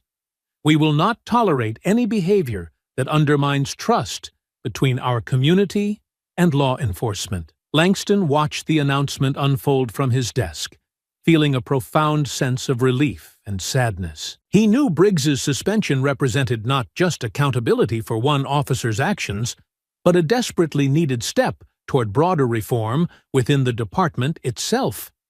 Yet the weight of Langston's own prior silence lingered heavily, a powerful reminder of the courage required to challenge systemic injustice openly. The city responded passionately to the developments, pouring into the streets in peaceful demonstrations, demanding further reforms, increased transparency, and deeper accountability measures within law enforcement. Denise Jefferson appeared prominently alongside community leaders, speaking eloquently about the critical need to build lasting trust and systemic change. "This moment offers us a powerful choice," Denise declared clearly during a packed community town hall meeting. "We can retreat into defensiveness, or we can confront uncomfortable truths head-on. Let's choose justice, accountability, and meaningful reform. Our city deserves nothing less." The community responded with passionate support, applause echoing through the crowded hall. Denise's leadership resonated deeply, inspiring genuine hope and unity across previously divided neighborhoods. Back home that evening, Marquis watched quietly from the living room as news coverage replayed his mother's passionate speech, interspersed with clips of Claire's devastating courtroom defeat. Denise quietly approached, sitting beside him gently. "Are you feeling better about all this now?" she asked softly, placing a comforting arm around him. Marquis nodded slowly, thoughtful. "I guess. It feels better knowing everyone sees the truth. But it still hurts, you know? It still feels unfair." Denise hugged him gently, understanding. "It is unfair, Marquis. None of this should ever have happened, but you've helped so many people by standing strong, by speaking truth. That's something extraordinary. I'm so proud of you." Marquis managed a faint smile, comforted by her steady reassurance, gradually accepting his new reality, a reality forever changed by what had occurred beneath the willow tree. He understood now. Despite lingering pain, his courage mattered profoundly, more than he had ever imagined. Yet, even as Denise and Marquis finally felt some relief, neither realized that Officer Langston's investigation had uncovered something even deeper, something far more systemic and entrenched.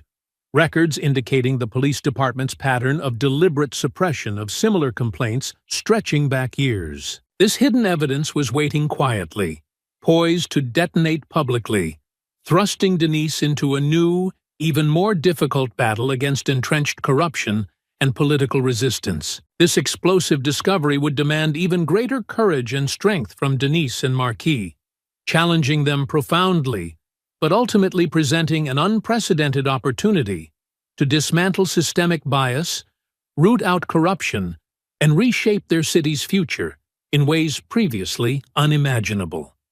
The city pulsed with newfound energy. From courthouse steps to classroom walls, from church basements to morning commutes, people were talking. Not just about what had happened beneath the willow tree, but about what should happen next.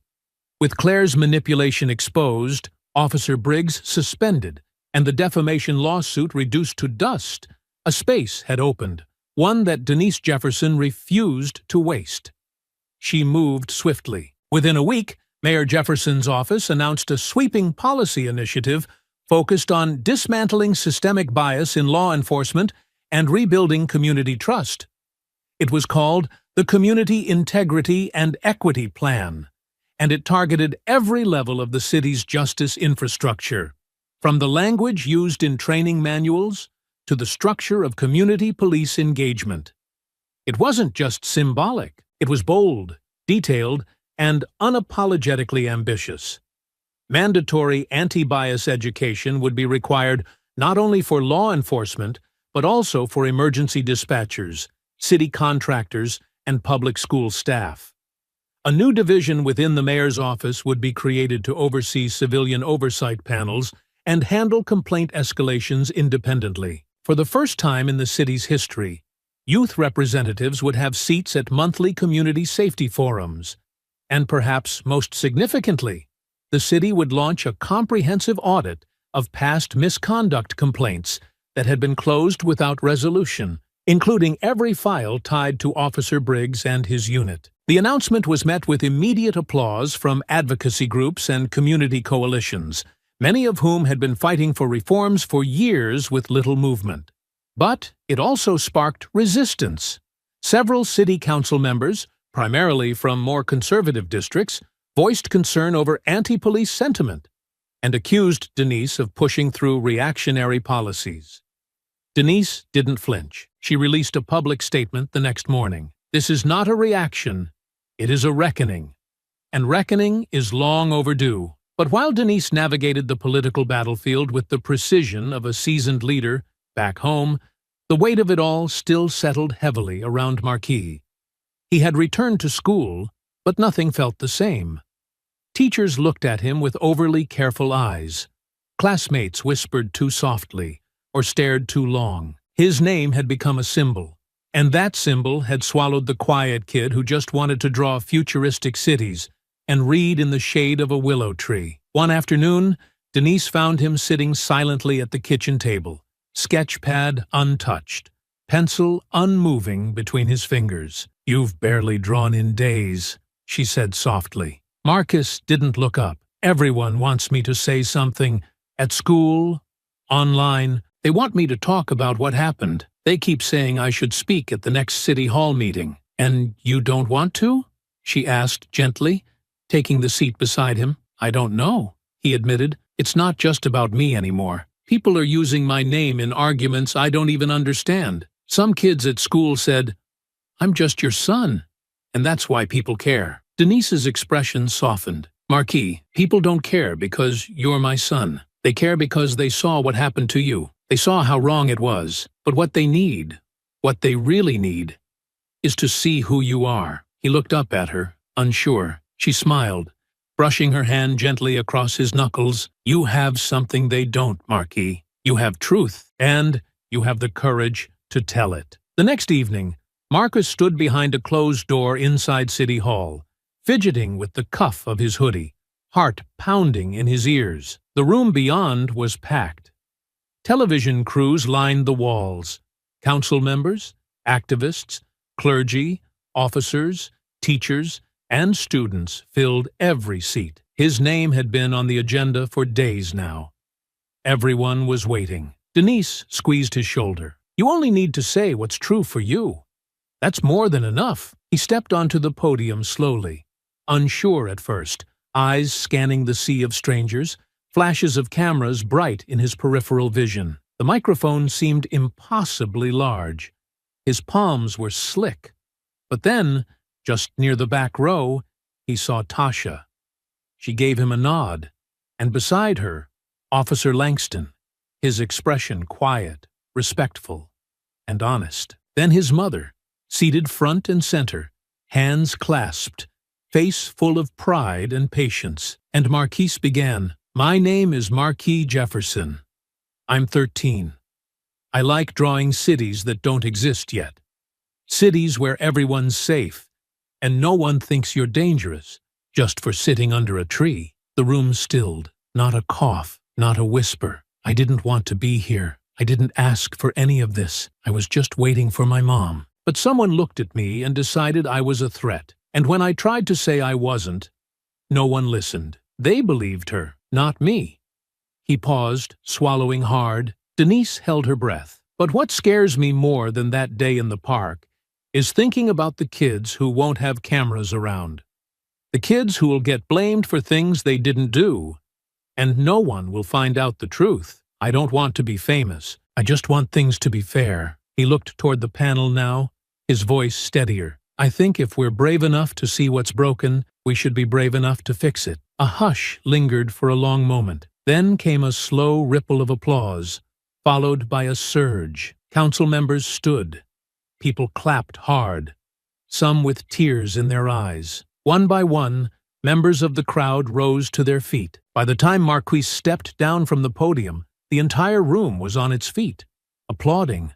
Not just him, but what he represented. Backstage, Denise pulled him into her arms. You did it, she whispered. He exhaled deeply, the pressure leaving his chest. I didn't know if I could. You didn't speak like a politician, she smiled. You spoke like a leader. That night, the clip of Marquis's speech aired across every major news network, hailed as one of the most powerful moments in the city's history. Students quoted his words in their classrooms.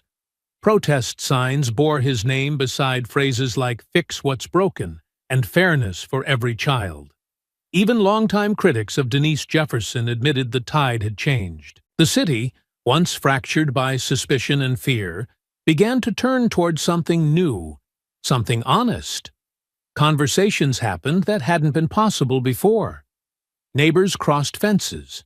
Police officers took seats in community forums not to defend themselves, but to listen. And at the center of that movement stood a quiet boy with a sketchbook, who spoke when it mattered most. The courtroom was quiet. Not the kind of quiet that felt safe, but the kind that buzzed beneath the skin, heavy with consequence. Every bench was filled. Reporters sat shoulder to shoulder near the back, their pens still, their phones aimed steady at the front of the room where Claire Whitmore sat stiffly between her attorneys. Her hands were folded tightly on the table, knuckles white. Her gaze stayed forward, jaw set, lips pressed into a thin, tight line. This wasn't a press conference. There were no sympathetic headlines waiting, no curated tears or carefully rehearsed victim statements. This was a criminal arraignment. And this time, Claire Whitmore wasn't holding the microphone. She was facing the law. The charges were read slowly, clearly. Each syllable another weight dropped onto her name. Assault of a minor. Harassment with racial bias. Filing a false police report. Conspiracy to incite fear. The prosecutor, calm and measured, read through the statements of witnesses, the video evidence collected, and the community testimonies submitted in writing. There was no room left for ambiguity. The facts were damning. The world had already seen it. Now the court would decide what came next. Claire's lawyers filed motions and objected often, but nothing could erase the clarity of the footage. The moment she snatched a phone from a child's hands, the shove, the lies, the signals exchanged with a planted accomplice. Everything had been captured. Everything had been seen. The judge denied her bail. Outside the courthouse, crowds gathered in protest and solidarity, not just against Claire, but in support of the reforms her actions had inadvertently catalyzed. Signs reading, "Protect our children. Truth is not a threat," and accountability now lined the barricades. Speakers from neighborhood coalitions, school boards, and civil rights groups took to microphones, making it clear this was not a singular event. This was a mirror held to years of unchecked prejudice. But while Claire's case was underway, another battle brewed inside police headquarters. Officer Briggs, suspended, disgraced, but still defiant, had become the rallying point for a small, vocal faction within the department.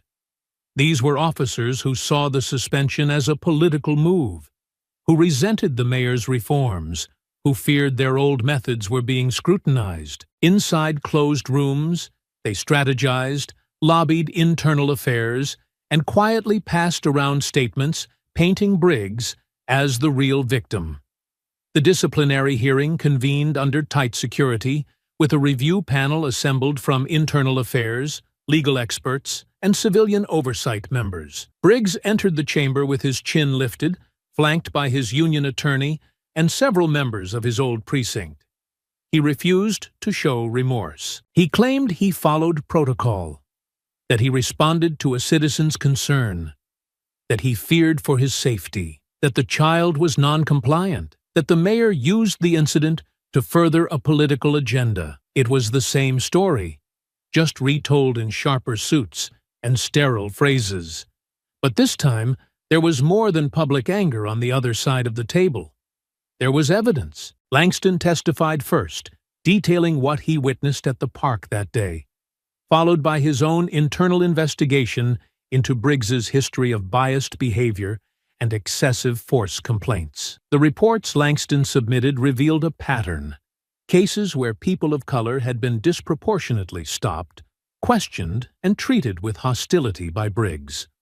One after another, names appeared. Stories that had been closed quietly or dismissed without follow-up. The panel listened, some grimacing as they reviewed the files. Briggs sat stone-faced, but a slight tremor in his hand betrayed the impact of what was being laid bare. And then it was Marcus's turn. He stood just outside the doors of the hearing room, dressed neatly in a pressed button-down shirt, hands curled tightly around his written statement. Denise crouched beside him, eyes level with his, voice calm and steady. "You don't have to be perfect," she said. "Just be honest. Speak from your heart." Marquis nodded slowly. He wasn't shaking like before. His voice, when he spoke, was steadier now. Older, almost. Wiser. Inside, the room fell into hush as he took the seat beside the microphone. Some in the crowd had seen him speak at City Hall. Others only knew him from the videos, but now they were hearing from him. Not a symbol, not a headline, but a boy. A real boy. He cleared his throat and began to read. "My name is Marquis Jefferson. I'm 13.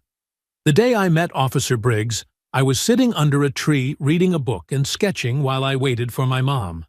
I wasn't breaking any laws. I wasn't making trouble. But when a woman started yelling at me, saying I was dangerous, Officer Briggs didn't ask questions. He didn't give me a chance to explain. He saw me the way she wanted him to. His hands tightened on the paper, voice stronger now. He yelled at me like I was a criminal. He put his hand near his weapon. I was scared. Really scared. And no matter what I said, he didn't listen. Because to him, I wasn't a kid. I was a threat." He paused, letting the words sit in the room. Some of the panel members had tears in their eyes. "I'm not here to destroy anyone's career," Marquis continued, his voice softening. But I am here because I don't want this to happen to someone else. Not ever again. People like me shouldn't have to be lucky to make it home safe." When he finished, the silence that followed was full. Not empty, full of realization, of grief, of reckoning. Denise watched from the gallery, her heart bursting with pride. It wasn't the mayor in her who beamed. It was the mother. Briggs never looked at Marquise once during the testimony. He stared at the floor, unmoving. The panel adjourned soon after, promising to review the findings and reach a decision. But in the hallway, as Marquise stepped into the embrace of his mother, and Langston offered a quiet nod of respect, the feeling was undeniable. The tide had turned. The boy they tried to silence had spoken. The officer who refused to listen would now be judged. And the woman who orchestrated it all sat in a cell, awaiting trial. But more than that, something bigger had begun. Something that couldn't be undone. The courthouse brimmed with tension long before the gavel ever struck. It was the first day of the trial, and every seat in the courtroom had been filled before sunrise. Journalists lined the rear wall, notebooks open and cameras blinking silently, capturing the faces of jurors, clerks, and quiet onlookers. Protesters gathered outside, their chants muffled through thick courtroom walls, holding signs that echoed the demands that had taken root since the incident. Justice for Marquise. No more lies. We saw the truth. At the defense table, Claire Whitmore sat rigid, her expression carefully composed, a silk scarf tucked precisely at her collar. She wore the look of someone attempting to exude calm, but her eyes betrayed something else, a flicker of calculation, the last vestiges of a persona that was unraveling thread by thread. Her attorney, a seasoned man with silver hair and a practiced voice, leaned in every few minutes to whisper reassurances she no longer seemed to believe. The charges were severe: assault of a minor, harassment with intent to incite racial fear, filing a false police report, and conspiring to provoke a police escalation under false pretenses. Each charge had emerged not from rumors or assumptions, but from video evidence, witness testimony, and the relentless uncovering of truth. And now, with the world watching, the trial had arrived at its defining moment, the testimony that would either collapse or confirm the foundation of Claire's last defense. When Marquis Jefferson's name was called, the room stilled completely. He rose slowly from his seat beside his mother, his movements composed, his eyes steady. Gone was the trembling child from beneath the willow tree, the boy whose phone had been shattered against the pavement, while his voice was buried beneath someone else's lie. What stood now was a young man shaped by fear, tempered by truth, and strengthened by the unrelenting need to be heard on his own terms. He stepped onto the witness stand and took the oath, his voice clear and steady as he spoke each word. "Marquise," the prosecutor began, standing a respectful distance from the stand, her tone soft but direct. "Could you please tell the court what happened that day? In your own words?" Marquise nodded once, then began. "I was waiting under a tree," he began, "sketching, reading, waiting for my mom. It was quiet, peaceful." His voice didn't waver. He didn't look away. The courtroom listened, the silence deepening with every word. Then Ms. Whitmore came up to me. At first, I thought she was just being nice, but her questions started getting weird. She asked if I knew any of the boys near the court, if I was scouting, if I was in a gang. I said no. I told her I was just waiting. He paused, just long enough for the weight of the moment to land. She didn't believe me. She asked about my phone. I said it was mine. When I tried to use it to call my mom, she grabbed it, ripped it right out of my hand, and threw it to the ground. It broke. I went to pick it up, and that's when she shoved me. Then she started screaming that I attacked her. The murmurs in the gallery were soft but unmistakable. Anger, heartbreak, disbelief at how casually violence had been masked as fear. She said I had a weapon. I didn't. She said I threatened her. I didn't even raise my voice. I didn't even move. until after she broke my phone. The prosecutor stepped in again. Marquise, did you say anything threatening to Ms. Whitmore? No, he said flatly. I didn't say anything that could scare anybody. I was scared. But nobody believed me. He turned slightly, eyes sweeping across the courtroom, landing on the jury. It didn't matter what I said. She was loud. I was just a kid.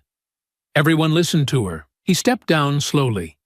As he returned to his seat beside Denise, her hand closed over his, grounding him, reminding him that he was no longer alone in telling the truth. Next, the prosecution called Officer Langston.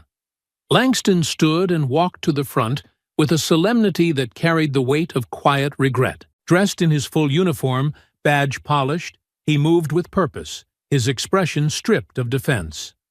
Once sworn in, he took a breath and faced the court directly. I responded to the scene that day, he began, and when I arrived, I saw a young boy standing alone, arms up.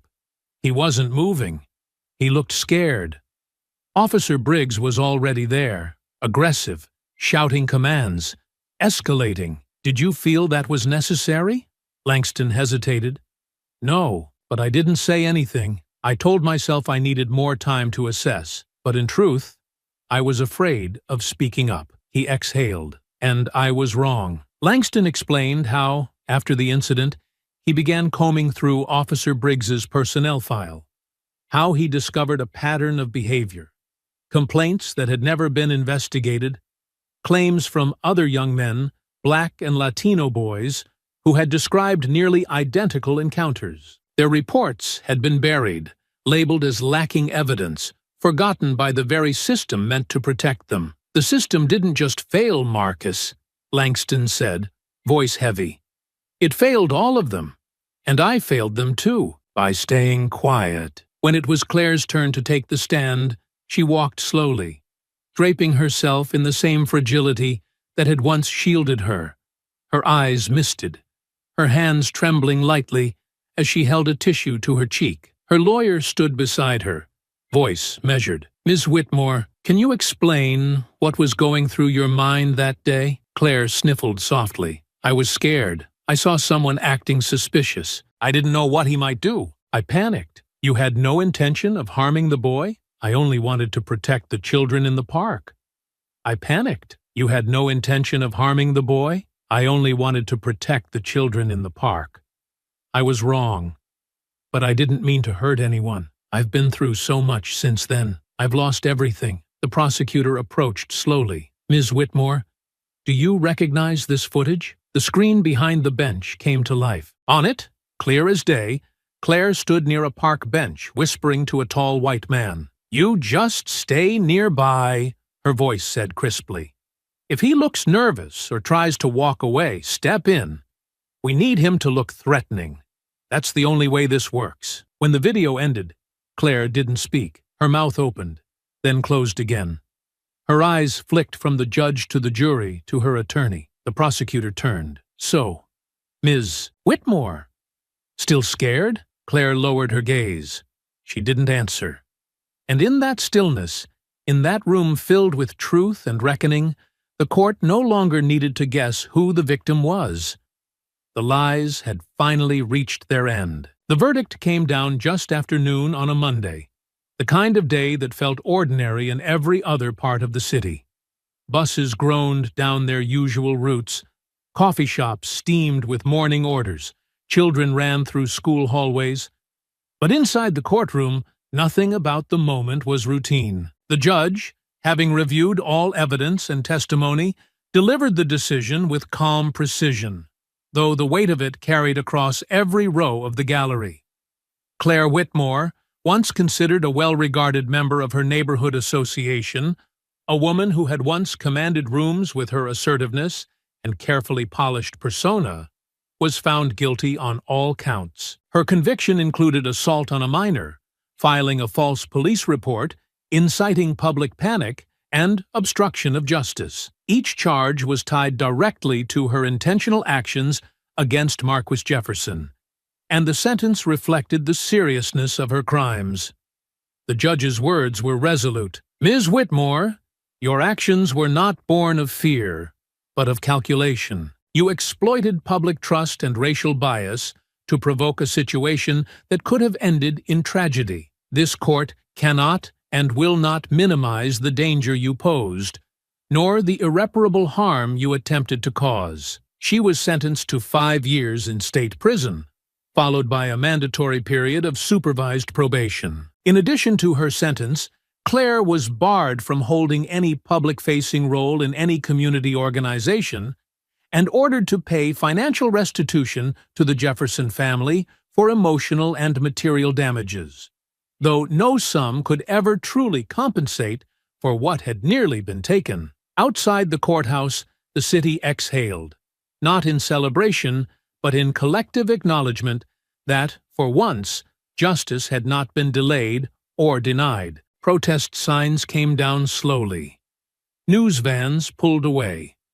And amid the shifting mood, a different kind of energy took hold, one grounded in movement, not anger. Officer Briggs, too, faced the consequences of his role. The disciplinary board convened one final time to review the full scope of Langston's report, the courtroom testimony, and prior complaints that had never been addressed. The decision was unanimous. Briggs was permanently stripped of his badge and certification.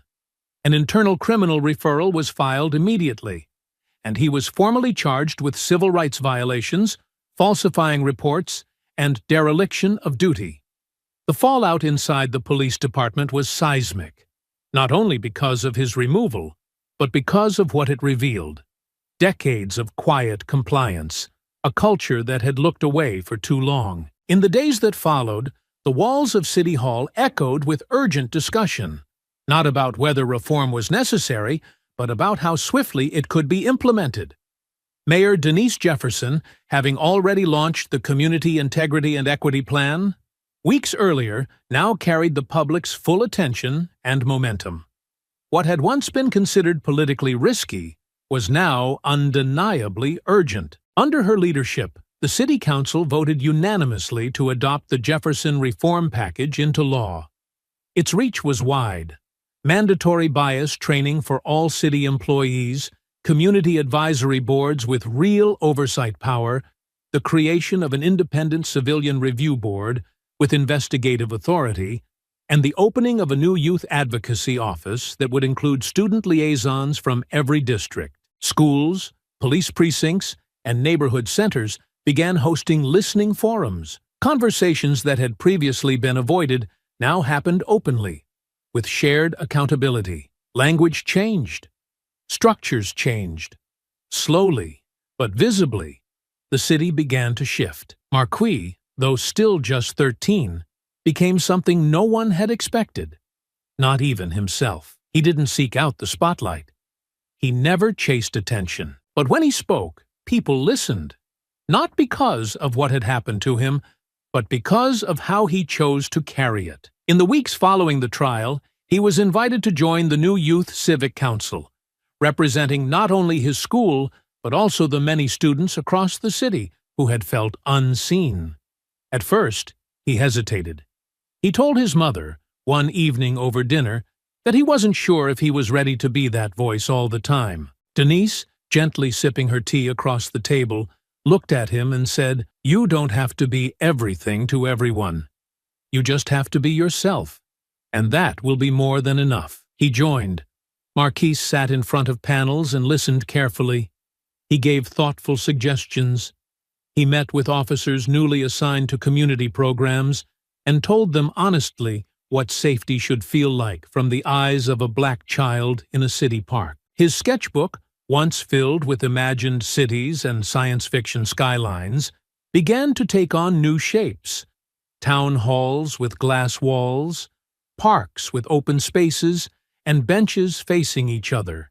Centers filled with light and language from every culture in the city. One evening, months after the trial, he stood at the front of his old school auditorium during a youth leadership event. He had grown taller. His voice was deeper now, his posture more certain. Behind him was a screen showing slides of the reform work being done. In front of him sat students, teachers, and members of the press. He didn't speak like a politician. He didn't rehearse lines. But when he began, the room quieted. I used to think justice was something adults handed out when the system worked. But I learned that justice is actually something we all have to build. Every day, piece by piece. Sometimes we build it by telling the truth, even when it's hard. Sometimes we build it by listening to people we don't understand. And sometimes we build it by refusing to let people like Claire Whitmore decide who belongs in public spaces. There was no standing ovation, no thunderous applause, just quiet respect. People leaning forward, people listening, and that was enough. At home later that night, Denise tucked away her coat, kicked off her shoes, and watched Marquis lean over his desk, sketching once again. This time, his drawing showed a community center surrounded by trees. At the center, beneath a curved roof of solar panels, stood a tall figure with a raised hand. Not as a warning, but as a welcome. She didn't interrupt. She simply smiled and walked past, knowing her son was building something lasting, not just on paper, but in the world around him. By the time the city settled into its new rhythm, the trial had long since ended. The headlines had quieted, and the noise surrounding Claire Whitmore and Officer Briggs had faded into the background. What remained was something deeper. Something that didn't need flashing cameras or shouting voices to be felt. Claire served her sentence behind concrete walls, no longer a woman of influence or reputation, but a cautionary echo of what unchecked bias could become. Briggs faced his own reckoning, not only stripped of his badge, but permanently removed from the ranks of those sworn to protect. The system that had once shielded them was no longer intact. It had been exposed, reshaped, rebuilt under the weight of truth, and the insistence that silence would no longer be protection. And in the heart of the city, the mayor's office stood with its doors open wider than ever. What once had been policy printed on paper was now woven into practice. Officers trained in listening before acting, schools equipped with restorative programs, and community panels where young voices weren't just heard, they were sought out. The city was far from perfect, but it was honest in its pursuit of better. Marquis changed too, not into someone louder or more public, but into someone grounded. He still returned to that same park sometimes, walking past the willow tree where it had all begun. The tree hadn't changed. Its branches still moved gently in the wind, the grass around it still soft and quiet. But Marquis saw it differently now, not just as a place of peace, but a place where he discovered his own power. He spoke occasionally at schools, not with speeches, but with stories. He sat with kids who had their own versions of what he'd gone through and listened. Sometimes he sketched with them. Other times, he just let the silence do the work. Because he had learned that change didn't always roar. It often started with something smaller, a voice, a question, a moment. And in that same city, where once a boy was nearly lost to a lie, a new truth took root. Not in laws alone, but in people, in how they showed up for each other, in how they paid attention, in how they chose to see not what they were told, but what was true. Marquis Jefferson didn't go looking for justice, but when justice needed someone to carry it forward, he didn't look away, and from that moment on, neither did the city. I hope you enjoyed that story. Please share it with your friends, and subscribe so that you do not miss out on the next one. In the meantime, I have handpicked 2 stories for you that I think you will enjoy. Have a great day.